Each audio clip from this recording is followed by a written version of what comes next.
మామూలుగా అయితే చంద్రబాబు నాయుడు ఇంతగా టెన్షన్ పడాల్సిన అవసరం లేదు నిజానికి. పోలింగ్ రోజు నుండి ఈ రోజు వరకు ఈవీఎంలపై మండి పడుతూనే ఉన్నారు. అదే సమయంలో టీడీపీకి 150 సీట్లు వస్తాయని అంటూనే ఉన్నారు. పదే పదే టీడీపీ గెలుస్తుంది అని పదే పదే ఎందుకు చెబుతున్నారు? చంద్రబాబు చెప్పినా చెప్పకపోయినా అధికారంలోకి ఎవరు రావాలో ఓటర్లు తీర్పిచ్చేశారు. రిజర్వ్ అయిపోయిన ఓటర్ తీర్పు మే 23వ తేదీన వెల్లడవుతుంది. మరి ఇంతటి దానికి చంద్రబాబు ఎందుకంత టెన్షన్ పడిపోతున్నారు? చంద్రబాబులో కనబడుతున్న టెన్షన్ పార్టీ ఓడిపోతుందని కాదనే అనిపిస్తుంది. ఇంకేదో భయం ఉంది. అదేమిటంటే తన 5 ఏళ్ల పాలనలో జరిగిన అరాచకాలన్నీ బయట పడతాయనే చంద్రబాబు భయపడుతున్నట్లుగా జనాలు అనుమానిస్తున్నారు.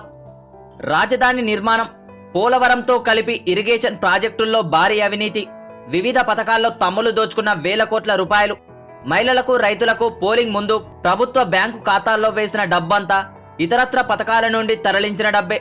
వివిధ పథకాల పేర్లు చెప్పి మహిళలకు రైతులకు డబ్బులు పంపిణీ చేయడానికి కాంట్రాక్టు, అవుట్ సోర్సింగ్ ఉద్యోగులు, ఎయిడెడ్ పాఠశాలలో పనిచేసే టీచర్లు, అంగన్వాడీ టీచర్లు, కార్యకర్తలు, ఆశా వర్కర్లు ఇలా సుమారు 1,00,000 మందికి జీతాలు ఆపేశారట.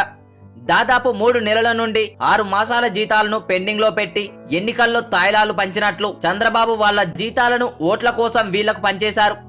దాంతో వాళ్ళంతా మండిపోతున్నారు. అదే సమయంలో అందిన కాడికి ఎక్కడ పడితే అక్కడంతా అప్పులు తీసేసుకున్నారు. వడ్డీ ఎంతన్నది చూడకుండా అప్పు ఇచ్చే వాళ్ళుంటే చాలన్నట్లు తయారైంది చంద్రబాబు పరిస్థితి. ఇవన్నీ కూడా నిబంధనలను అతిక్రమించి చేసిన అప్పులే.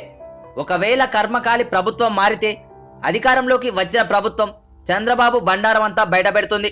అంటే 5 ఏళ్ల పాలనలో జరిగిన అరాచకాలన్నీ బయటపడతాయన్నదే చంద్రబాబు భయమని అనుకుంటున్నారు.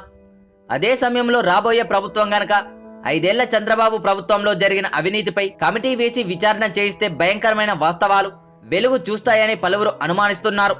అందుకే చంద్రబాబు ఇప్పుడు టెన్షన్ తట్టుకోలేకపోతున్నారని అనుమానిస్తున్నారు. ఇప్పుడు